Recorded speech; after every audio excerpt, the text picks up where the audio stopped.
All right, Tuesday night, Raj is in the house. It's the Krug Show on a Tuesday, and the Niners have made a deal. Let's go.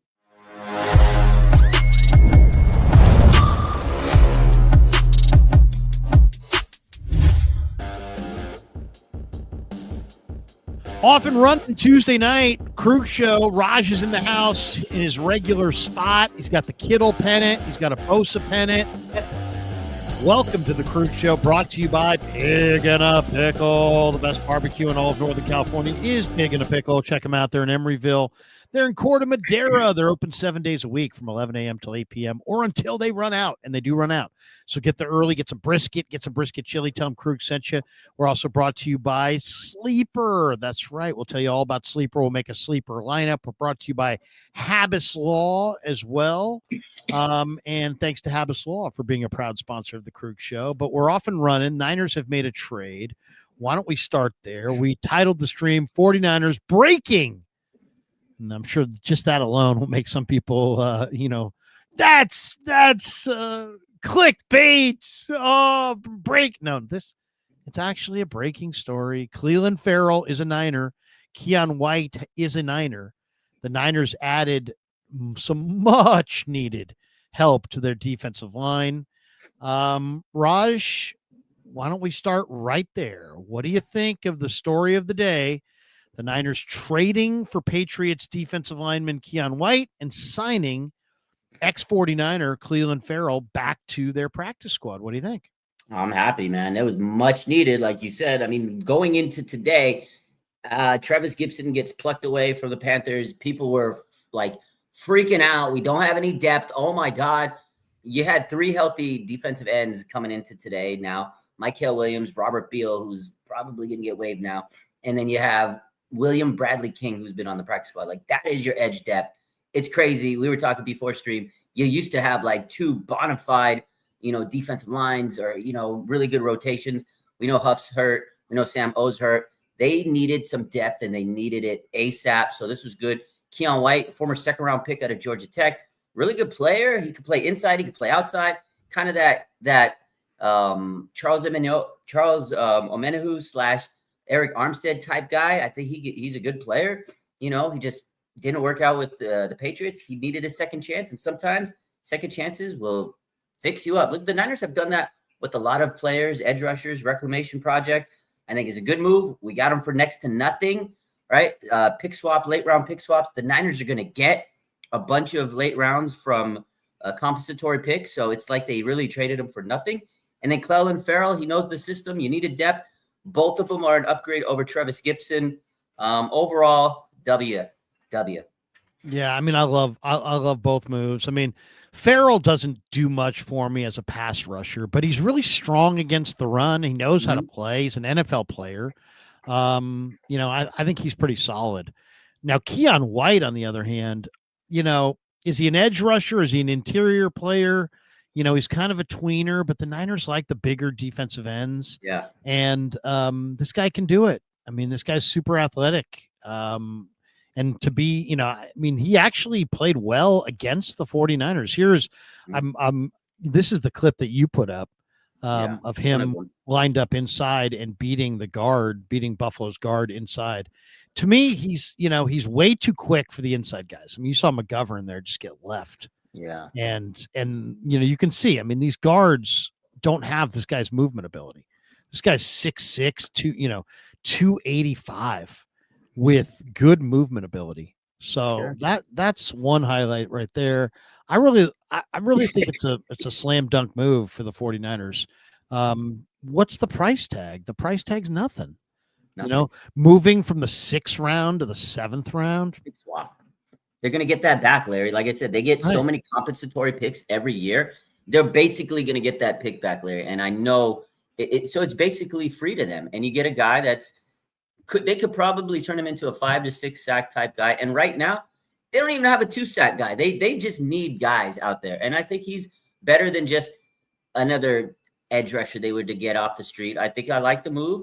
The Niners have done this many times. Remember Jordan Willis a couple years back? They made a late round. Charles Omenihu.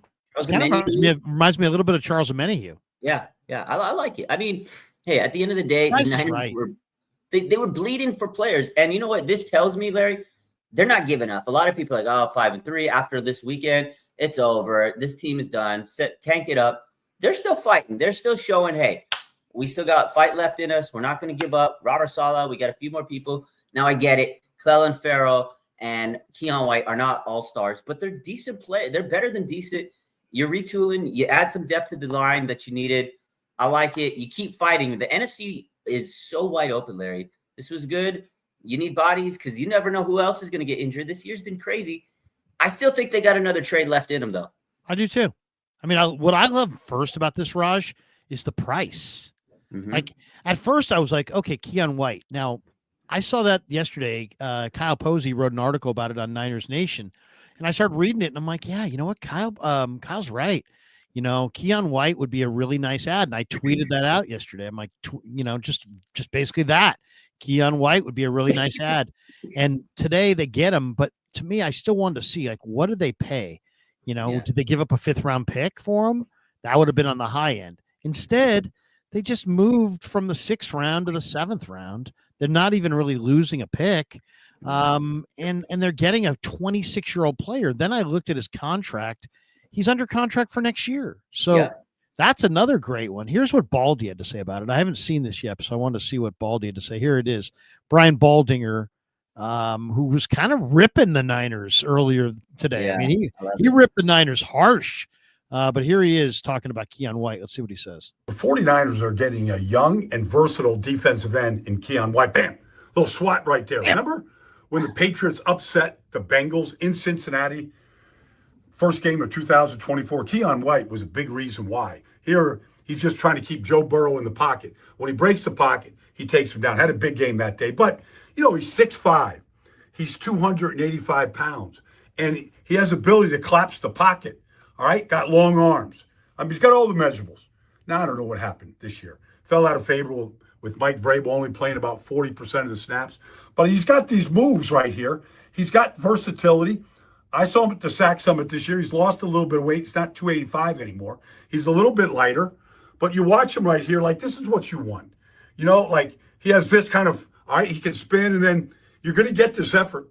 You're going to get a guy that's going to run and chase, get Aaron Rodgers down right there. You watch him off the edge right here. Tight end's going to try to block him. He's going to disengage. He's going to go make the play. He's got strong hands, long arms, big body. You watch him right here, like, he's just going to chase. All right, there goes DeAndre Swift, and here he comes, taking down DeAndre Swift. Like, they're getting a guy that I don't think he's come close to reaching his potential yet. Yeah, no, I agree with that too. That's what also makes this intriguing, Raj, is that this guy's got a lot of athleticism. It's not like, he's some low end player. He's kind of a high end player. It's kind of a high end dice roll to some degree. So I agree with Baldy there. I don't know what happened in New England this year, but he did seem to fall out of favor. They were no longer using him as an inside rusher. He was only being used as an outside rusher. Heck, we saw him there in a 2-point stance, like an outside linebacker, 280 pounds. So considering the 49ers need and what was left, I thought there was a very good chance that they would have to be forced to overpay. And I'm just really pleased with the price tag that they paid. And if you go back and read about this kid, he's from Garner, North Carolina. Started off at Old Dominion, transferred to Georgia Tech. But I mean, he's got 34-inch arms. He ran in the 4.7s at 285, which is great. That's fantastic. Went to Garner High School, was a 2-star tight end. Then he went to Old Dominion, was not heavily recruited out of college. But then after 1 year at Old Dominion, he transferred to Georgia Tech as a sophomore and then kind of took off from there. And this is a very athletic player. He's got a good motor. He's quick. He's powerful. He's got big hands. Bruce Feldman, he was on his freaks list a couple years ago. He said White was devastating for Old Dominion in 2019, 19 TFLs. He was 265 pounds then. He transferred to Georgia Tech. He suffered an ankle injury that sidelined him. He's now 6'4", 290 and primed to be a problem. So they've clocked him at 21 miles an hour. He had 32-inch vertical, 38 reps at 225. So, high motor, athletic player who has not fulfilled his potential, but maybe Cassera can get it out of him. I mean, if he can, this guy's a huge talent. There's no question. Yeah. There's big talent here.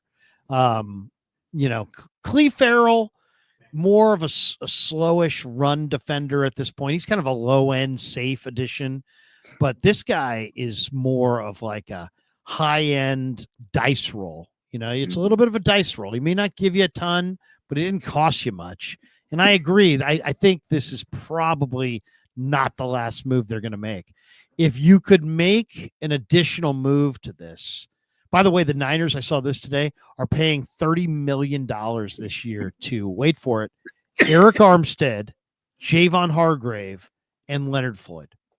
$30 million for Armstead, Hargrave, and Floyd to go rush the passer for other teams. Unbelievable. That's great. That's crazy. Really? That's wow. $30 million to say goodbye to those $30 million. And we have did you see that stat? We have $96 million of players that have been on the injured reserve list that we're paying right now. They're not, obviously like Bosa and Warner, all these guys. That's crazy, man. The Niners, it is crazy. Bad. And it's crazy because you're doing all that bad decisions, and despite it all, they're 5-3, Larry. That just shows you how hard they're fighting. So I admire that. They're still working hard, but they've made some really bad decisions for draft picks too. We could sit here and talk about draft picks all day, all night about the ones they missed. But hey, at the end of the day, this looks like a good decision. I hope it's a good decision because we need some depth on this D-line. I mean, again, today, waking up and seeing that D-line and just going, man, and it was brutal. It was a brutal display of defense this weekend. And now there's a little bit more hope in me. I was before this trade and before they added Ferrell, I was like, I don't know what we can do with defense. But I'm a little bit more optimistic now, especially with Robert and with Chris Kasurek. So I don't know. And like I said, I still think there's one more out there. I would like to get maybe a Kayvon, Kayvon Thibodeau. Maybe you bring him in. I don't know if they're going to go that big. The Giants said today, Pelissaro reported that, or not Pelissaro, Garofalo reported that the Giants say they're not going to trade. It's all smoke, though. Yeah. They say this, they say that. It's a week before trade deadline. Teams aren't going to let you know. The other day, John Lynch and Kyle Shanahan, they were saying, well, the price has got to be right. This, that. Boom, they make this trade today. So you can't listen to what any GM says, what any coach says. They're not going to tell you everything. So we'll see. We'll see what happens. Jordan Elliott has this video out, and this is a pretty good video, Raj. This is Keion White going up against Jordan Mailata. And I think Mailata is one of the best. Yeah. He really is good. Here he is, right defensive end. He's right here, number 99.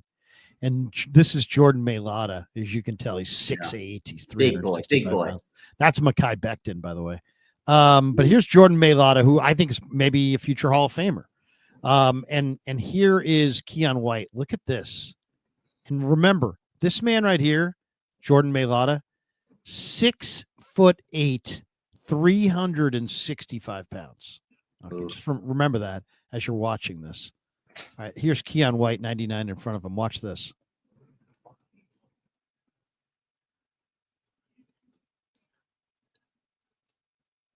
He just bull rushed him. He just bull rushed him right back into the lap of the quarterback. That was a really nice bull rush. Now here he is on the other side. Or is this just the reverse angle? No, this is a different play. Different play. Here he is. Going against the tight end. That's Goddard on his side. And that's Lane Johnson. Oh, wow. Oh, no, that was Mailata again, wasn't it? Yeah, no. Is Mailata the left tackle or the right tackle? I think he's the left tackle. Yeah, I think he's the left tackle. So that was him.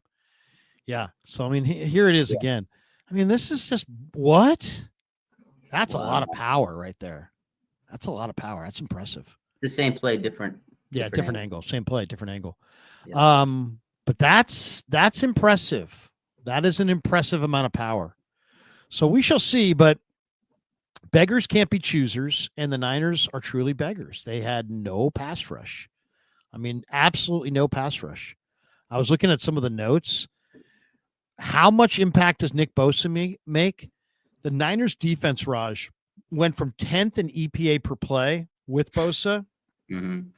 Without Bosa, they're 29th. It's bad. They went from 14th in success rate at 45% to 28th in success rate. So they basically went from an above average pass defense to one of the worst pass defenses in the NFL all in the last couple of weeks without Nick Bosa. It was bad. Yeah, I think in 5 games they got 4 sacks, Larry, since they lost Bosa. Like it's the numbers are staggering. They can't get any pressure. They can't get to the quarterback. They just need, and I mean, they had Huff last week, who was really good, but he's the only guy out there. And then you got Michael Williams, who's getting doubled every play, and he's not necessarily a star pass rusher. He's good from the inside. So they needed this, man. And I'm excited for when Bryce Huff comes back, because now Keion White, Bryce Huff is definitely a little bit more formidable. Hopefully they can get one more guy in there. But yeah, the Niners aren't quitting. They're still fighting. If I could have my druthers, mm-hmm. I would trade next year's second-round pick to the Jets for Quinnen Williams. Yeah, I would do the same. Quinnen on this team. Quinnen on this team is exactly what they need. They need it. They need Quinnen, especially now with Bosa being hurt. Going forward, I don't know if Bosa's ever going to quite be the same. I think they need Quinnen. I think I would do it too, because Robert Saleh has coached him. He knows him. Quinnen knows him. He knows the defense. By the way, here's what Raj posted today. Here, Raj, you posted this today. What did I post? Oh yeah. So now this is Keion White getting drafted. This was so good. This was one of the did best he not moments. have a good reaction here? Let me see. Look at it. Oh. I retweeted it, but I didn't check it out. Let me check it out. 6th pick in the 2023 NFL Draft, the New England Patriots select Keion White, defensive end, Georgia Tech. This is good. All right. I believe this is my best available player. He's my 28th overall player, so he was here. I know he's probably 6th pick. He didn't look too happy. NFL Draft. What do you make of that, Raj? Do you think he Honestly, to be in Boston? I think he's never liked I think this is good for him to get out. I don't think he's ever liked being in New England. He probably didn't like being there.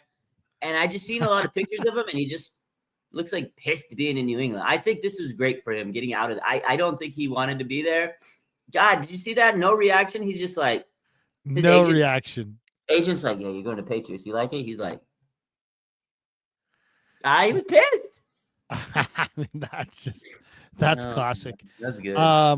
One last one, and this is Jordan. This is Kyle Posey put this out. This is Keion White going against the Niners last year, because we just saw him. It wasn't that long ago that we saw Keion White, because the Niners just played New England last year, and here he is. Let me share the screen. Going up against Colton McKivitz, it looks like. He lit him up. I saw. Yeah, we posted that on Instagram. So here he is. Here's McKivitz, right? Yeah, this is McKivitz. Yeah, this is Pooney. Here's Keion right here. Watch this. Yeah. Oh wait, no, I got that wrong. He was over 99. He's on the other side, yeah. He's up against Banks. Look at him. He's up against Banks. Yeah, it was Banks. Look at him. Oh my God. He just worked Banks. He crunched Purdy.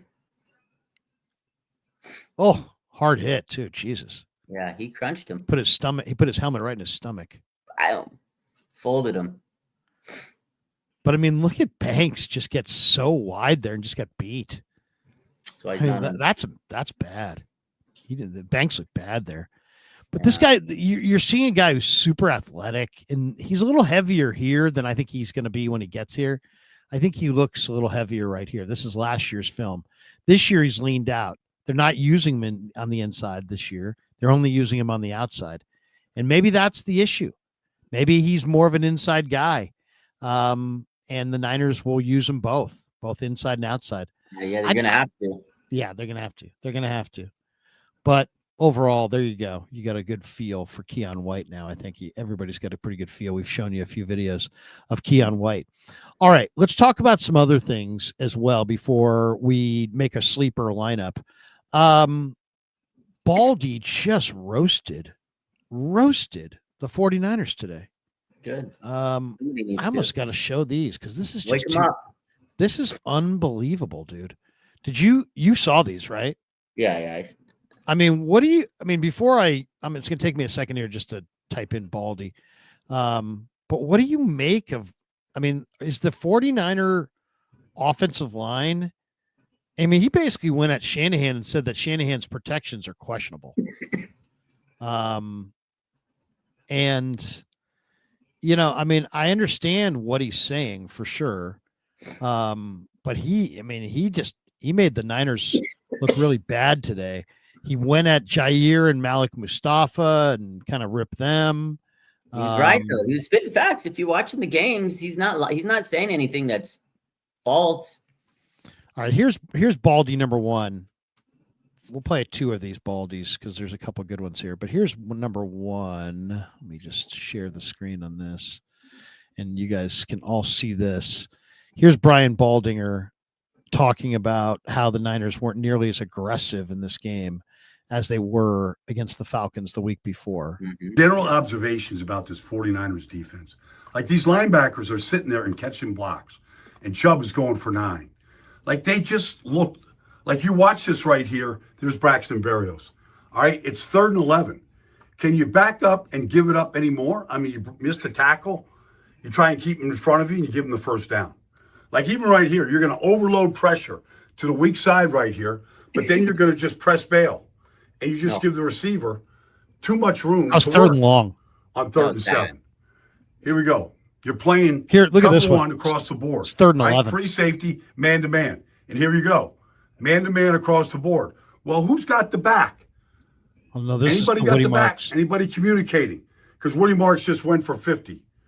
His biggest play as an NFL player. Again, they're just catching blocks here. It's too easy. They're just giving up big yards. Like if you go and take your own gap right here, like watch what happens. You're going to go and just try and make this on your own. Run around the center. Now you just open up that gap right to the free safety. I just thought there was too much of this. Like even right here, like Marks is going to bounce this to the outside. Like nobody's on the edge. That's Gibson. That's Travis right there. Travis. And there goes Marks in a key spot in the fourth quarter for 23. I just thought they weren't sound defensively. Didn't play like they did the week before. Yeah. By the way, that last play is why you get Keion White. Yeah. Because Keion White's not going to get stuck inside like that. Rough, man. That was rough, Bill. That was bad. But I mean, I bad. agree with what Baldy said there. I'll say this. I thought the plan, either the plan was bad or the execution was bad. Both. But the Niners tackling in the Houston game was absolutely fucking atrocious. And the Niners coverage in the Houston game was soft as Charmin. Yeah, they just sat back there and allowed a quarterback who had the week before had completed 47% of his passes, and they allowed him to just play pitch and catch. Yeah. And it was brutal. Diced it was brutal. Did you hear what Kittle said after he went up to CJ? He said he sliced and diced. He knows it. He said slicing and dicing today.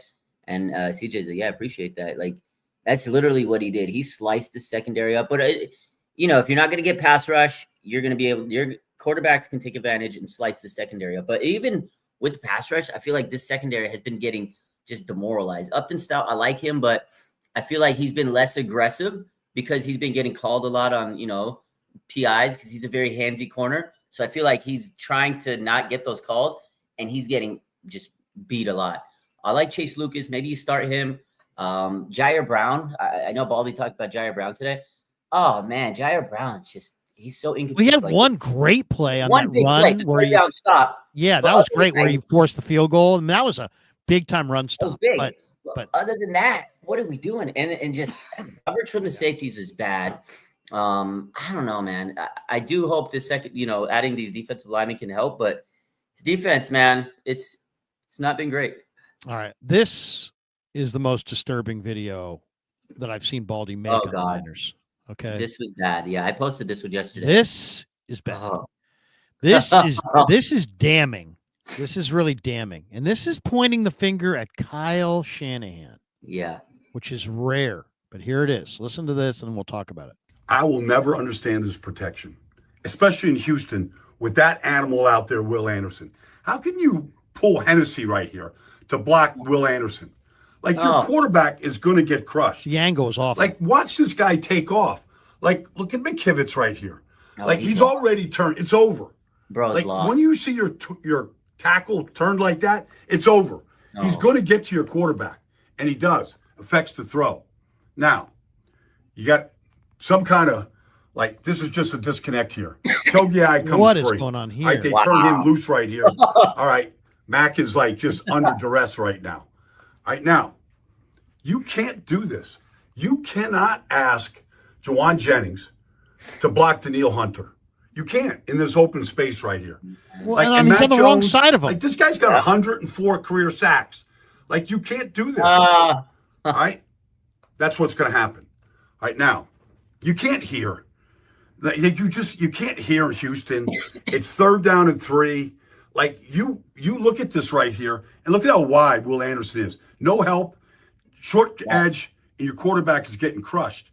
Like, you got to understand, like, this is Danielle Hunter, and this is Will Anderson. They need the win. They're at home. It's Texas. Like, even when you chip these guys, they still get to your quarterback. I thought these guys are difference makers. You got to treat and protect your quarterback better than the 49ers did on Sunday. Yeah, I mean, Raj, that is pointing the finger right at Kyle Shanahan. He's basically just saying, dude, you're asking, I mean, let's go one by one. You're asking Matt Hennessy, a center who's making his first NFL start, to shoot out from his center spot and go block a star left defensive end. Even the angle, just by the time he got out there, the angle was shit. Yeah. Just on that alone. Then you're going to ask McKivitz to block Will Anderson all day with no chips. And then you're going to have JJ blocking Danielle Hunter. And did anybody notice that JJ was on the outside of Danielle Hunter? Danielle Hunter, it was JJ, Danielle, the quarterback. JJ, you're supposed to be on this side, not this side, this side. What the heck's going on there? And the effort from him was like, defeated. Like, I can't do that. Like, you're asking me to do too much. I can't do it. And then you've got Hennessy, who it's like the Super Bowl all over again with Chris Jones. Yeah. You're going to leave a guy wide, free, open at the defensive tackle spot to take a running hit on your quarterback to combo block somebody else with some. Let that guy go one-on-one. You have to pick up the guy who's unblocked. I mean, that was a hard film to watch. Yeah, I mean, rough. What's the question? I mean, think about it. Let's watch that and turn that into a question. What's the question for Kyle Shanahan other than Kyle? What the fuck? I mean, other than WTF, what's the question? What is the question there? Why are you asking Hennessy to pull out and block Will Anderson? Why are you not giving McKivitz more help on Will Anderson? Why did you allow your tackles? I mean, the Niners almost lost on that one. They almost lost Trent Williams for the year because his knee almost got buckled right there on that sack by Anderson. Yeah. I mean, that was awful. I mean, that was just a stinging indictment of the Niners pass protection right there. Yeah, I agree. To me, it goes all the way back to the draft. And I said this so many times. I'm sure I'm not the only one. I probably sound like a broken record. The Niners, to me, in my opinion, just do not prioritize drafting offensive line. They're okay with drafting 6th, 7th rounders, 5th rounders, and saying, all right, we're going to build these guys up. We talked about it before. Chris Forster, we're going to build this guy up. We got the Jake Brendells. Oh, wow, look at him. Journeyman. Now he's a starter. Well, that's great. They don't get blue chip guy. Like, man, I wish we had an offensive line like the Colts, man. Quentin Nelson, or if we can get a guy like Tristan Wirfs, like, please give me somebody like that. Rashawn Slater, like somebody. I want a beast offensive lineman, but it's like they don't want to take a premium blue chip offensive lineman early. The one time they did was Mike McGlinchey, and that was a little bit of a reach. It's like, okay, the one time you go and draft a star offensive line, or you were going to get a high pick first round offensive lineman, it was the wrong guy. So I don't know, man. Offensive line has been an issue for the 49ers, and that's what you're going to get when you got Colton McKivitz from 5th round pick out of West Virginia. You know, I gave him the money, and he hasn't looked like he deserves that money lately. You know, you got Dominic Pooney, who's regressed, playing through injury. Matt Hennessy, you know, he's trying his best, but, you know, he's a journeyman, just like Jake Brendel. You put all your chips in on Ben Barch. That was the biggest mistake going into the season, not really prioritizing that left guard spot. Ben Barch he's going to come back and he's going to get hurt again. Obviously, I just know it. So you put all your chips in on an injured guy. Now you got Connor Colby, who's a rookie. This O-line is a disaster, Larry. That's why it's looking like it did this weekend. It's a disaster. Niners made another move on the O-line today. They announced they have signed Andre Dillard to the practice squad, and they released Brandon Parker. I'll just say this. I mean, you guys know me. I love to interview anybody in the locker room. I practice squad guy, who cares? I don't care. They all have good stories. They're all good guys to talk to. I never made even one step towards interviewing Brandon Parker because he just had a look. He had the look of a guy who's not going to be here for more than a week. Didn't look right. And so today the Niners re-signed Andre Dillard and they released Brandon Parker. Dillard's appeared in 69 games, 19 starts. He's played in 5 postseason games. He's 30, went to Wazoo.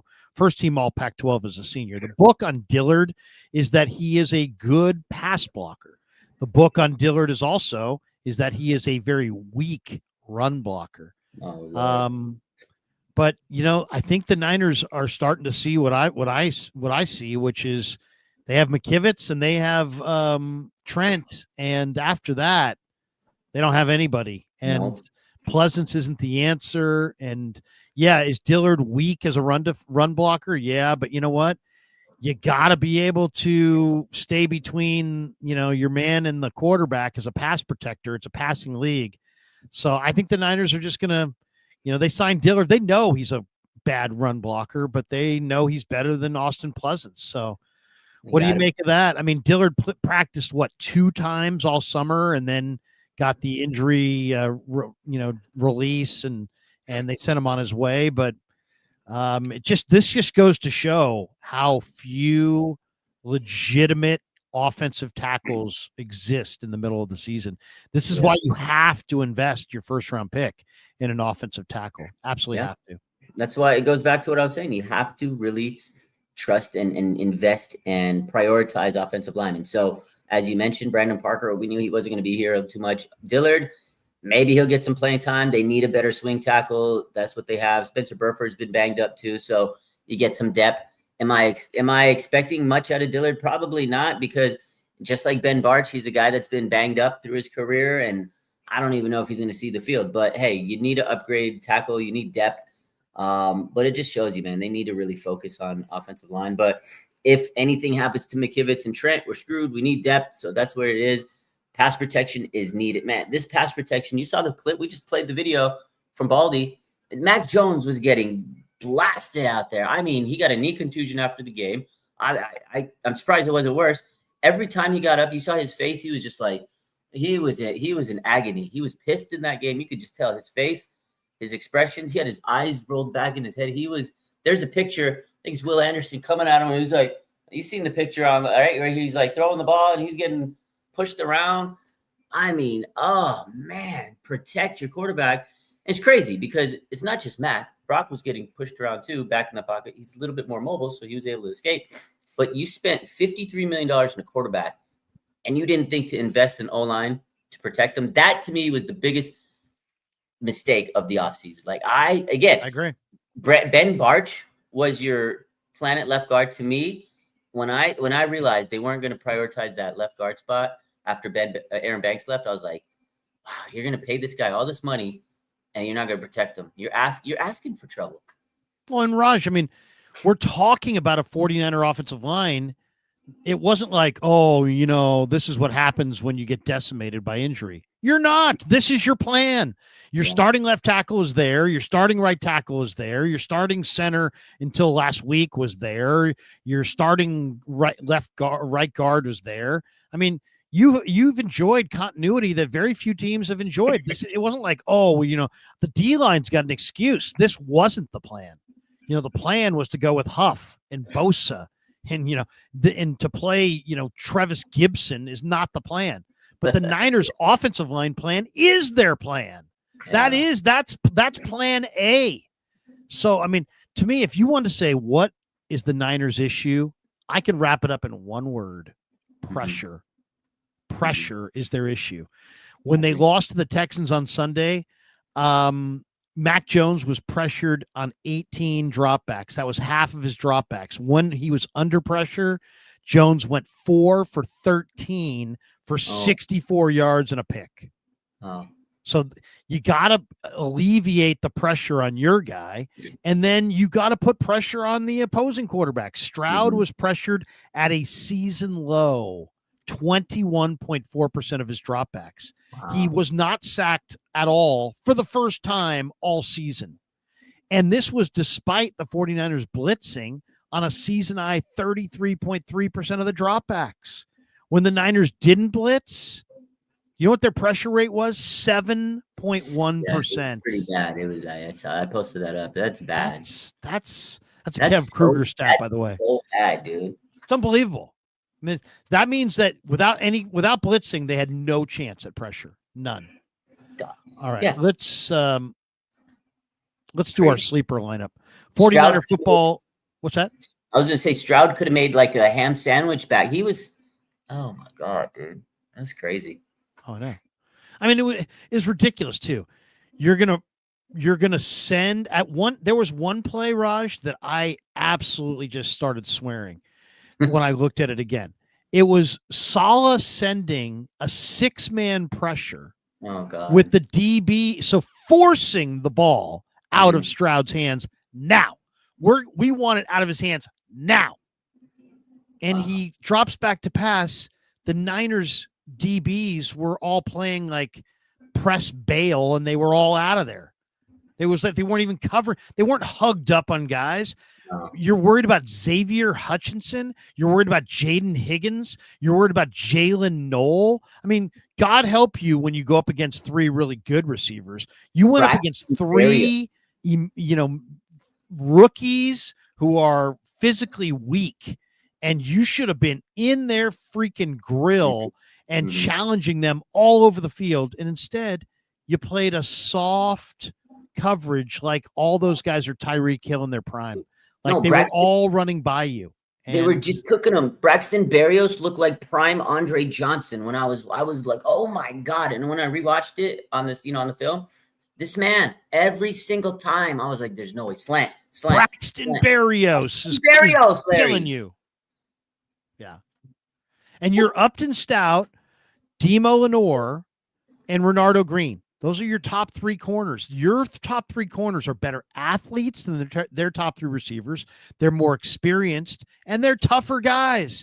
And yet they played soft as Charmin. And I have to ask Robert Saleh about it this week, so it's coming Thursday. I'm coming, and I'm using the word soft. Soft. Tell him soft. Oh, I can't wait. I'm dropping that. Soft. It was the coverage was soft. And the rush was spotty to borderline non-existent, but the more offensive part of it was the coverage was soft against 3 guys that cannot run by you. So what are you worried about? What were they so afraid about? I mean, it was unbelievable watching the 49ers just hanging back. It was like the game plan. Were you trying to get CJ Stroud in rhythm? Because there is no better way to do that than to just play loose coverage and let them complete passes in front of you. And that's what they did. They should have did what Seattle did and challenged every underneath throw and dare them to throw it deep. Dare them to do it. You got to put fear in his eye. If you could get him a little rattled, I mean, and start challenging him, get a little aggressive, He's going to make mistakes, but the Niners did none of that. They gave him too much time. I mean, I will say the injuries definitely caught up with them this week. 10 a.m. games, definitely never a good thing, but no excuses. Niners could have won this game, but man, we're just lucky they were 5-3. We built a good little cushion there. So let's hope they do better next week. Yeah, I mean, it's the New York Giants. Now the Giants are 30th against the run. All right, 49er Football on the Krug Show is presented by Sleeper, the fastest-growing fantasy platform in the world. It's a one-stop shop. You get blazing fast news, real-time stats, group chat, season-long leagues, and, of course, Sleeper Picks for daily fantasy, where you choose 2 to 8 players, pregame or live, and pick more or less on their stat projections. And if you're new to it, use promo code Larry. You'll get a 100% deposit match up to $100 on your first deposit. The link's right there in the description. Terms and conditions do apply. All right, we've done really well on our sleeper lineups. Let's take a look. Niners G-Men. Who do you want? Who do you want? Who do you feel good? Yeah. Woo, man. You know, first and foremost, man, prayers up to Cam Scatterbo, man. That was a tough injury. I hate that. Him and Fred Warner got the same injury this year. That sucks. And then Malik Neighbors and Bosa got the same injury. That's crazy, man. This year's been horrible. But for our picks, I think George Kittle's getting another touchdown. I'd say anytime touchdown for George Kittle. He looked great, man. That little that touchdown he caught, it sucks because that was such a fantastic catch that he had. It was probably one of his best catches in his career. Another highlight reel grab. I think he's getting another touchdown this week. Yeah, no, I like that. Anytime touchdown for Kittle. Let's see Tyrone Tracy because he's going to be the starting running back. He's a really good receiver. Okay. Well, let's see what his stats look like as far as, I don't think anytime touchdown, but does he have some stats, receptions, anything on receptions for Ty Tracy, or it's just an anytime touchdown? I think it's just an anytime, yeah. Okay, we don't want that. We don't want that. I don't think he'll score an anytime touchdown. Who else do we have? Let's go Eddie Pinheiro. He did not go with a field goal last week. I know. I was pissed. He sold my card. It's 1.5. I say Eddie. This is a good defensive line. Niners always struggle in the red zone. I'll say the Niners wind up kicking a couple Eddie Pinheiro field goals. Say more on that. I agree. Okay, so we got those two. Get some Jackson Dart highlights. Yeah, let's see Jackson Dart. Jackson Dart. It's pretty good. Are the Niners going to be able to put any pass rush on him at all? I think he gets 37.5 rush yards. I like less. I'd go less on that. Yeah, that's a lot, don't you think? Yeah, for Jackson Dart. Yeah. When I think of Jackson Dart, I don't think about him running the ball a lot. No, less than 37.5 rush yards for Jackson Dart. Let me see Wandale. I'm going to go receptions on Wandale. They're going to go to Wandale quite a bit. They don't have anything else. They don't have him yet. Oh, they don't have Wandale. They don't have him. Oh, because the game's a few days off. Yeah, Let's go CMC. Let's see CMC. Go for it. CMC, 48.5 receiving yards. I like that over. Longest rush, 14.5 yards. I don't know. They're 30th against the run. I think there's going to be a longer. This is going to be a 15-yard run. You think so? Yeah, I mean, they're 30th against the run. Okay. Don't you think? I mean, don't you think? Can't you see a 15-yard run from CMC? I can't see it. The Niners really haven't showed me they can do it this year. They don't get big runs this year. But if you like it, take it. I like it. I think there's a chance he's got a 20-yard run in him in this game. I like the stat you said. They're 30th against the run. So 30th Warriors against the run. Warriors up 14-7, by the way, Larry. Let's go. Up 14-7 or down? Up 14-7. Up 14-7. They look good early. They look good early. I'm telling you, the Warriors are going to look great for 20 to 25 games. Then once the old guys start to a little bit here, a little bit there, I think it's going to be the Warriors are getting off to an awesome start, and then they're going to sink like a stone, and then I think they will regroup. But I like them to. They're going to be good this year. I like them under. I like them under the 43. I agree. I think they'll hit a little wall because they are older. The Unk squad. They just got to stay healthy. If they can stay healthy, this team is going to be fantastic. But a lot of young teams in this league, man, in that West, you know. Have you seen Wemby? Holy God, yeah. Wemby looks crazy. When I watch Wemby, the first thing I think is like catastrophic injury. Him and Chet are just too skinny. Their ankles are too skinny. If anybody ever falls into their legs, It's going to be ugly. It's going to be Yeah. really Well, ugly. Chet's already had last year. He had the fracture because he was. I think something similar happened. Was so that? Yeah, I mean that's he had bad. like a hip fracture or something. I can't remember. I love Chet. Chet's really looking good. Good. But yeah, the Warriors look good. The Warriors look good. But once again, I think they'll once it's this is the NBA. It's a marathon. All right. Big thanks to Sleeper. Remember, use code Larry for 100% deposit match up to $100. Links right in the description. Terms apply. Help support the show and get you rolling in the #1 sports app. Let's take a look at what our wager is going to pay. We're going to go with the 14.5 longest run more. Okay. More. Okay, so that's our deal. So this is what we got. We're going 4 for 4. If we go 5 to win $57.60. So CMC's got to have a 15-yard run. Jackson Dart's got to run for less than 38 yards.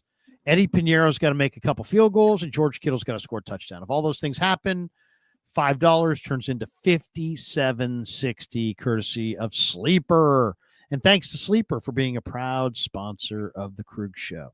All right, Raj, if I gave you one ticket that you could trade in to John Lynch for a reasonable, I'm not going to say, you can't add Mahomes, all right? A reasonable addition at the deadline, even if it's a big name, it just can't be a crazy name. You can't be adding Max Crosby, okay?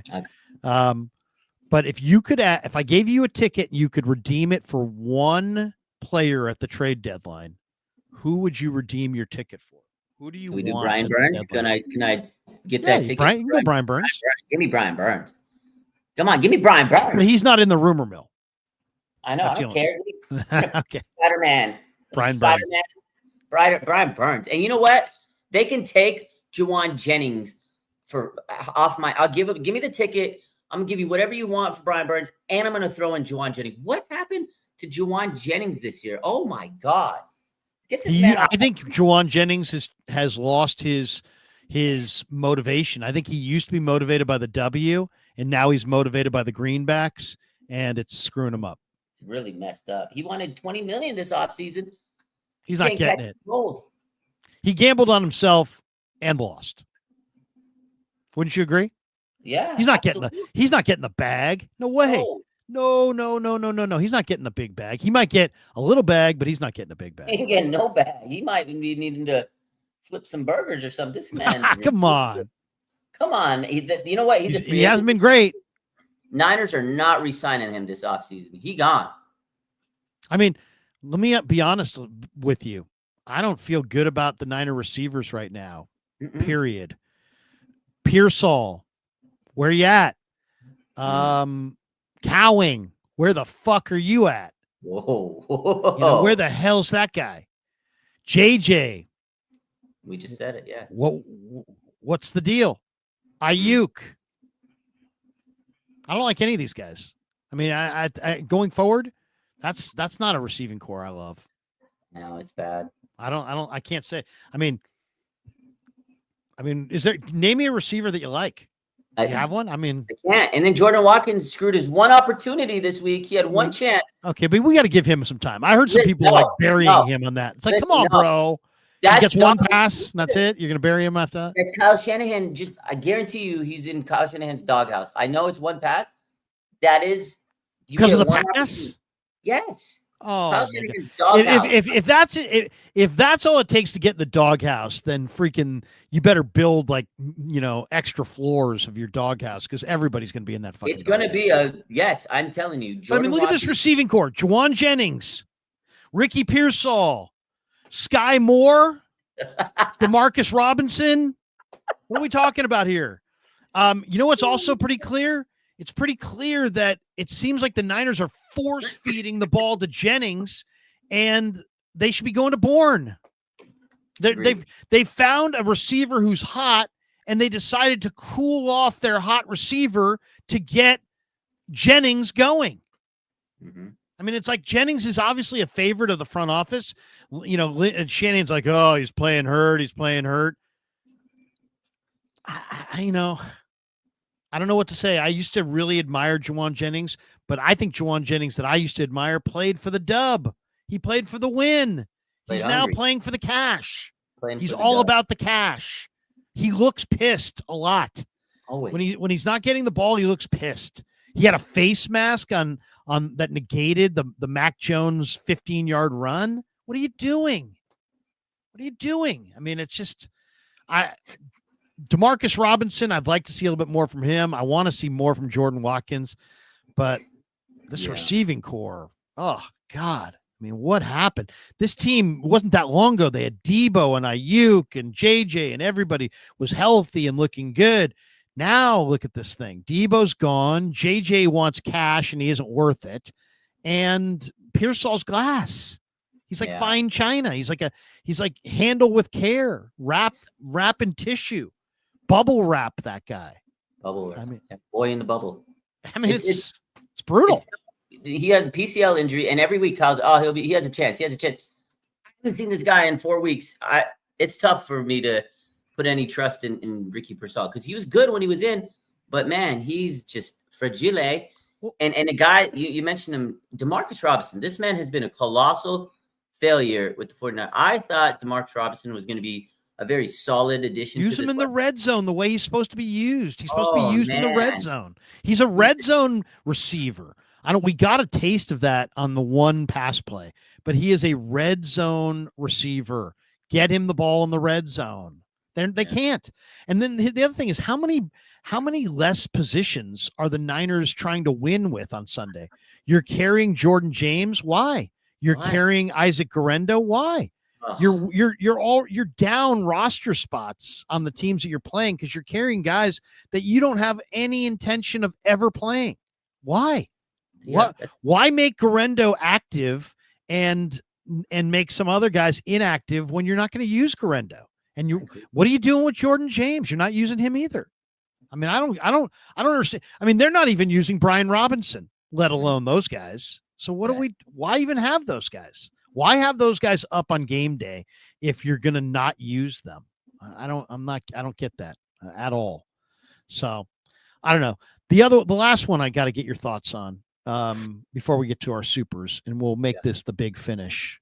Yeah. And of course, the big finish on the Krug Show today, brought to you by our good friends at Habbas Law. 1-800-INJURED. They will fight to make it right. Thanks to Habbas Law for being a proud sponsor of the Krug Show. We love Habbas Law.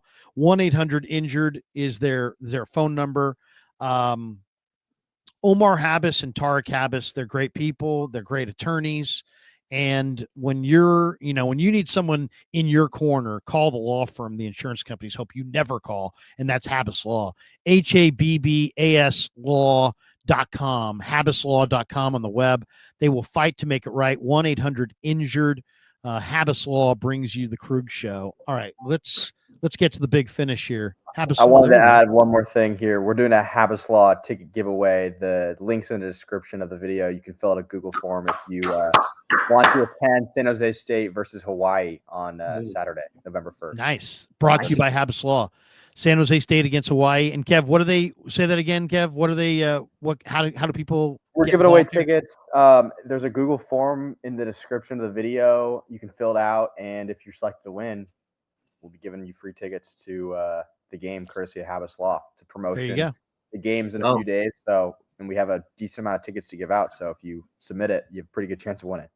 College football's a lot of fun, by the way. San Jose State, Hawaii. Check that out at down at CEFCU Stadium. November 1st, 7:30 kickoff. Kev said the link's in the description. Thanks to Habbas Law for being a proud sponsor of the Krug Show. All right, the big finish question of the day. Is Nick Martin a bust? What's going on with Nick Martin? I refuse to acknowledge that Nick Martin is a bust because I saw it with my own two eyes in college, and then I saw this guy play in the preseason, and now he can't get on the field for Curtis Robinson. He can't get on the field because of Luke Gifford. I mean, come on. What is going on here? I need someone to either tell me, yeah, we fucked up. We don't know our head from our ass, and we picked the wrong guy in the third round, or I need to see him on the field. Put him out there. I want to see this guy. I saw him in the preseason. I want to see Nick Martin out there. I mean, it's frying my bacon at this point. Why is this guy not on the field? Don't tell me, and people are like, oh, he's not good. That's what they said about this guy's better in the preseason this year than D Winters was his first year. And here we are celebrating D Winters as some fucking great revelation at linebacker. I don't think he's a zit on the ass of Nick Martin when it comes to talent. And everybody's going to quickly say that Nick Martin's a bust. What's the deal, Raj? Why can Nick Martin not get on the field? Why are the 49ers not playing their third round draft choice? Because there is no, you're right. You're either wrong or you're wrong. You're either wrong to not play him or you were wrong to draft him, but there is no right in drafting a guy in the third round and sitting him behind special teamers. Yeah. What is going on? It's crazy, man. I wouldn't say he's a bust just yet. I think if it continues in this pattern, 100%. But because listen, Fred Warner was a third round pick. Navarro Bowman was a third round draft pick.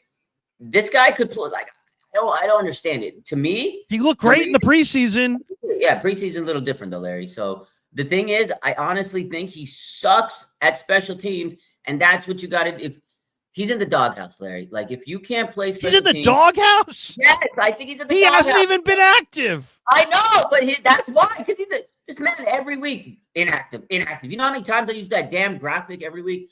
Nick Martin, inactive. What do you But is he inactive because he can't play, or is he inactive just because he's getting caught up in a numbers game at linebacker? No. You think Curtis Martin's better than this guy? You drafted him in the third round, Larry. Like you said. Why is he not playing? To me, there's something there. I think he's in the doghouse. He probably just didn't look good in practice. Or we need answers. Listen, I think he's in the doghouse. Now, it took D Martin a few years to get D Winters to get to where he is right now because he didn't get the opportunities when he was young, and I was sitting there screaming, play D Winters, play D Winters. There was another, Jalen Graham. I was like, play Jalen Graham. And he got caught up, didn't play good special teams, and he never saw the field. But don't you think he's better than those guys? I do. I think he's better than them. And you spent a third-round pick. Like, this is – if he doesn't pan out, Larry, there were so many people that you could have drafted. Right now, this draft class, I'm not going to lie to you. Everybody was like, oh, it's a great draft class. It's going to be like last year's draft class. This draft class doesn't look too good right now. Junior Bergeron? Come on, stop with that. You're talking about Junior Bergen, I'm just saying, these guys suck. He takes your breath away. It's like, he sucks. Jordan James, like you say, he's not seeing the field. Jordan Watkins, he's in the doghouse. Nick Martin, doghouse. Alfred Collins has been good. Michael Williams, he's okay, but he hasn't had the impact of an 11th pick. And CJ West hasn't been the impact we thought. He was inactive this week. I know Connor Colby is getting dog walked because he wasn't ready for the moment. This draft class right now, Larry, is bad. I'm not going to say bust because it's only half a year, but it's getting to that point. But Nick Martin, doghouse, unbelievable. It's to me, you can't. This is so bad. He's not playing on the game. You would think third round pick. Raj, give me a question for Saleh. Why is Nick Martin not playing linebacker? What does he have to do? Straight out. Why is he not playing? Yeah. What's he got to do? What's he got to do? Is Chase Lucas going to start do you think Chase Lucas should start at nickel over CJ Stout?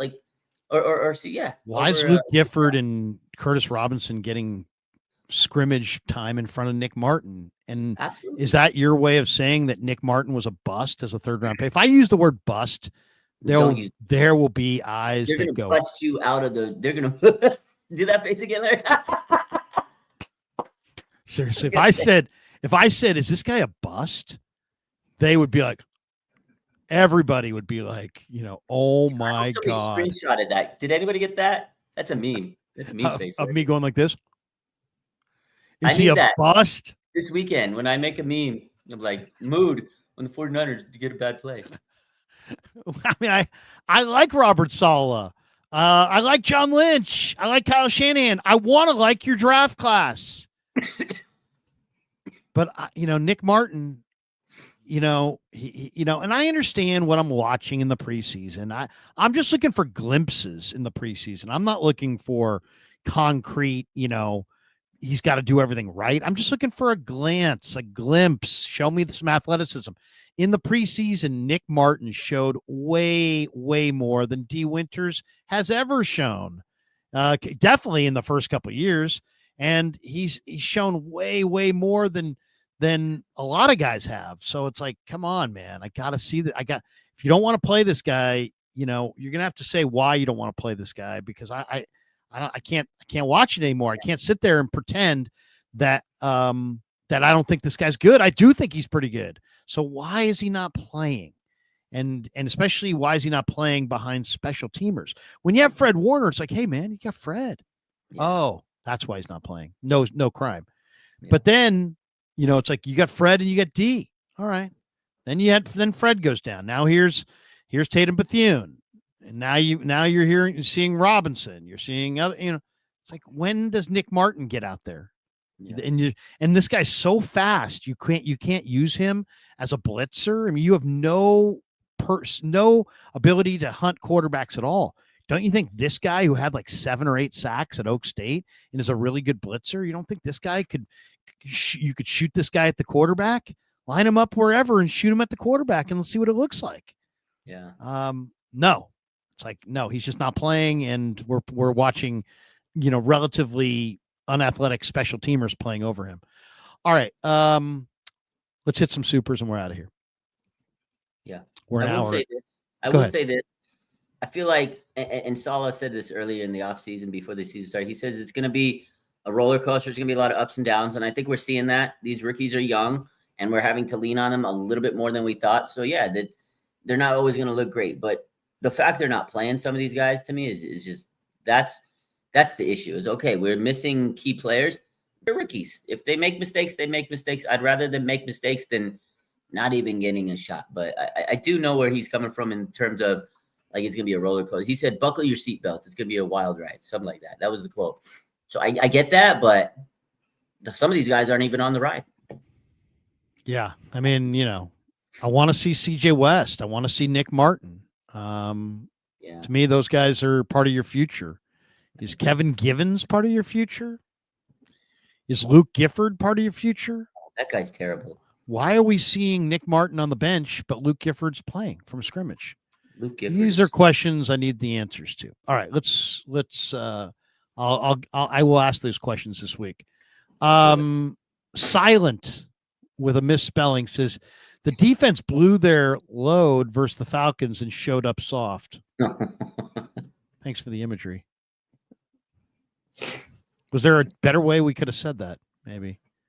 I don't want to be. I'm not a sophomore English teacher, but silent. Is there a better way that we could have expressed that? Half dead. It's not a super, but it's a good one. Larry, I'm usually positive and joking around, but they got to get rid of Lynch and get a real GM here. This team is so void of playmakers. Who's the last difference maker they drafted? Bosa, Ayuk. I mean, difference maker. I mean, it's hard to say. Brock Purdy, I guess.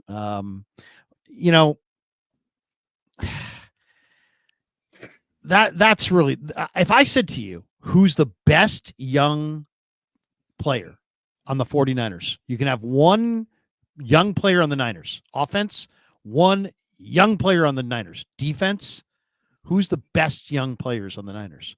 And I thought about this, and mine would be Upton Stout on the defensive side. Okay. Because I really do like everything about his game. I love the way he plays. I love how aggressive he is. He wants to hit. He wants to kill. I love Upton Stout. But offensively, I'd probably say Mac Jones. Wow. I mean, who else would you say? I mean, who's the best young player on the 49ers offense? Go ahead. I'd probably say Ricky Pearsall, but the problem is he doesn't see the field. It's Ricky Pearsall, but the problem is... I'm not saying Ricky Pearsall. Yeah, there's nobody else. He's the good, but he doesn't show up. He's better than any offensive player they drafted in the last several years until Brandon Ayuk. You go all the way back to Brandon Ayuk. That's it, but Pearsall doesn't see the field. Start calling him John Travolta. You remember that movie, The Boy in the Bubble? Yeah. I mean, this guy needs to be in bubble wrap. But they didn't draft Mac Jones. You asked on the draft. No. I'm just talking about who's the best young. I'm just saying, forget draft picks. Just who's the best young players on the Niners. I would say Mac Jones is the best young offensive player, and I would say Upton Stout's the best young defensive player. Yeah, I'd probably say Upton Stout. If he just needs to.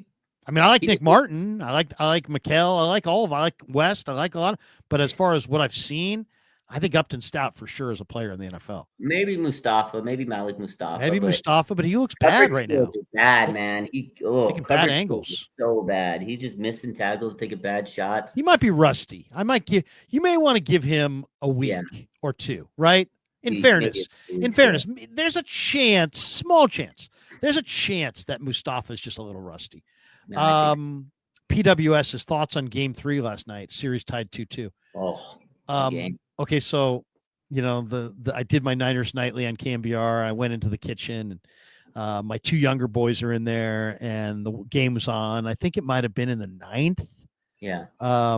And I just stayed in there, and we just watched the whole thing till it ended. And I'll say this: I mean, I hate the freaking Dodgers. Hate them with the burning passion of a million suns. I just absolutely hate the Dodgers. Hate everything about them. Hate their fans. I love their stadium, but I hate everything about them.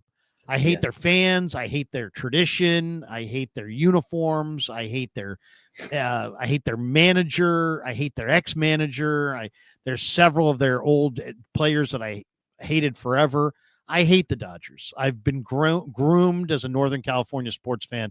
My dad, we love the Giants. We hate the Dodgers. So I hate the Dodgers.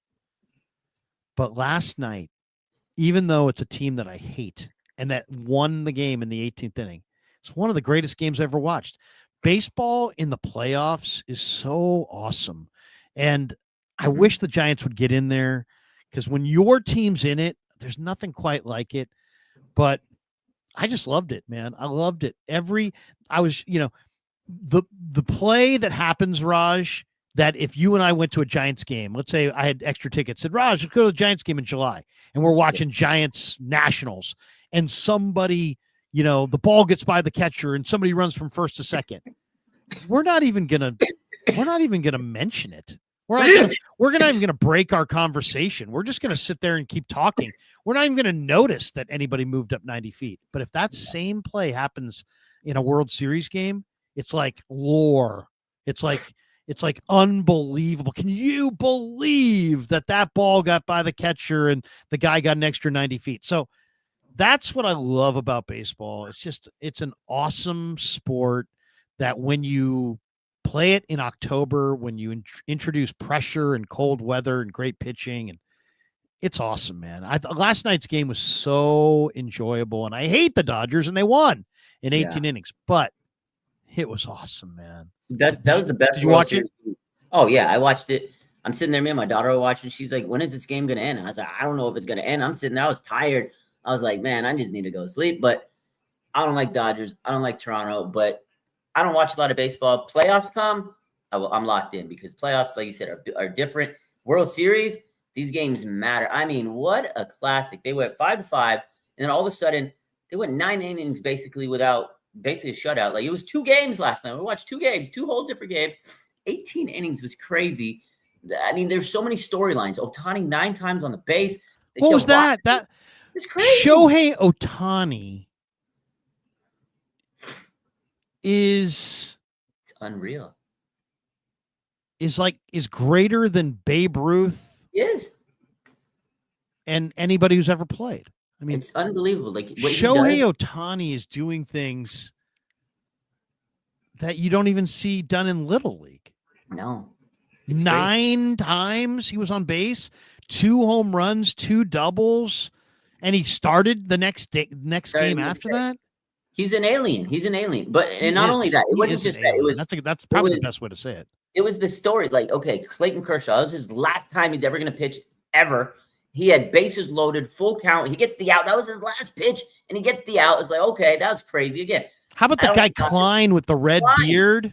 This man never pitched more than 2 innings. He wasn't on the roster. Like 98. This man just earned himself a massive contract last night, 4 innings. And then every time you thought the Dodgers were going to win, Toronto would clutch up, That was crazy. Freddie Freeman, 19th career grand slam. That game was insane. Dude, I'll say this. I walked into the room in the 9th inning, and I watched for 1 inning, and I said to my guys, this thing's going 18. And they said, shut up, Dad. I'm like, yeah, it's going 18. Now, I just had that vibe that it was going 18. I said it 3 or 4 times to my guys, and I annoyed the hell out of them. But it went 18. Went 18 innings. It was an unbelievable game. PWS, thank you for that one. We got this one from PWS. You don't feel good about Kittle, CMC, Krug, receiver? I mean, I feel good about Kittle, but I'm wondering if he's 100% after the injury. I feel great about CMC as a receiver, but we're talking about receivers. The Niners don't have good receivers. We're talking about wide receivers. This is the franchise that had Jerry Rice. This franchise had Randy Moss. This franchise had Terrell Owens. And now it's every single one of their receivers, to me, is a huge disappointment. Yeah. I'm disappointed in their receivers across the board. All of them for different reasons. Mendes says Niners should get Quinn and Williams, him and Huff. See, now here's the thing. If I could I gave you can have the one guy at the trade deadline. If I could have one guy at the trade deadline, it would be Quinn and Williams, because the Niners have a young defensive backfield. They want to have, Raj, those young defensive backs come along. They got to have some pass rush up front. And Quinn and Williams, supposedly he's available for a 2nd-round pick. Raj, this franchise, do we need to go back and do I need to share? Actually, I have it up right now. I can tell you. So bad at drafting in the first 2 rounds. This is supposedly you can get Quinn and Williams for a 2nd-round pick. Do it. Should we review what the Niners have done with 2nd-round picks since this under Shanahan and Lynch? Let's see. 2018, Dante Pettis. Would you rather have Dante Pettis or Quinn and Williams? No. 2019, Deebo Samuel. Would you rather have Deebo Samuel or Quinn and Williams? Quinn and Williams. Aaron Banks, 2021. Would you rather have Quinn and Williams or Aaron Banks? Q-Dub all the way. Drake Jackson. Would you rather have Quinn and Williams or Drake Jackson? Serious, Quinn and Williams. Alfred Collins. Would you rather have Alfred Collins or Quinn and Williams? Quinn and Williams. That's who the 49ers have used 2nd-round picks on. So I don't want to hear from anybody that they can't trade a 2nd-round pick for Quinn and Williams because they need to retain their draft capital, because they can't pick their nose in the 2nd round for the most part. And the draft is a crapshoot. So if it's Quinn and Williams for a 2nd, damn right. Here's your 2nd. Here's your 2nd-round pick. I'm taking Quinn and Williams. It's a lot of bad draft picks other than Deebo, really. It's a lot. I mean, Alfred Collins. Start that up. I like Alfred Collins. He's going to be good. Too. He's not Quinn and Williams good. Couple last ones, and we'll bolt. PWS, we need this Krug in the media locker room. We need this Krug in the media / locker rooms. LOL. I don't want to, I don't want to get beaten up in the middle of the locker room. Media room, I think I can handle my own pretty much across the board. But locker room, I don't know. Something tells me 55-year-old middle-aged pudgy guy is not going to do well. Silence says trade a 3rd for a good veteran. They blow them anyways. Thought that was maybe an inappropriate comment, but no, it was the way I read it. MSQ.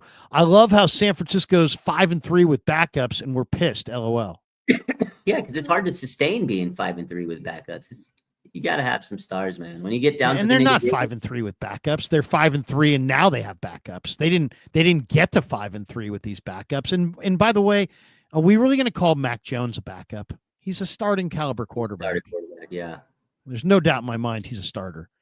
PWS, all of America are Canadians this week. LOL. Yeah. Beat LA. PWS, why did Ohtani have to go to the effing Dodgers? I know. Seriously. Why? Good. I'd like to see one player say, you know what? I don't want to be on the dominant team. I want to beat the dominant team. Does anybody have that in them at all anymore? Or is everybody just like, No, send me to the best team. I'm KD. I want to be on the Warriors. Oh man. Is that it? Is nobody ever says, hey, screw that. I want to take those Warriors down. Yeah, but the rest of your team sucks. You're not gonna you need to have a good team around you. I know, but I wouldn't. Couldn't one of these guys go, hey, how about this? Screw Shohei and let's beat the Dodgers. It would be nice. Well, that's what the Yankees try to do every year, but they can't do it. All right, that's going to do it for us. Raj, give a quick thought. What do you got cooking the rest of the week? We got the game coming up Sunday from New York.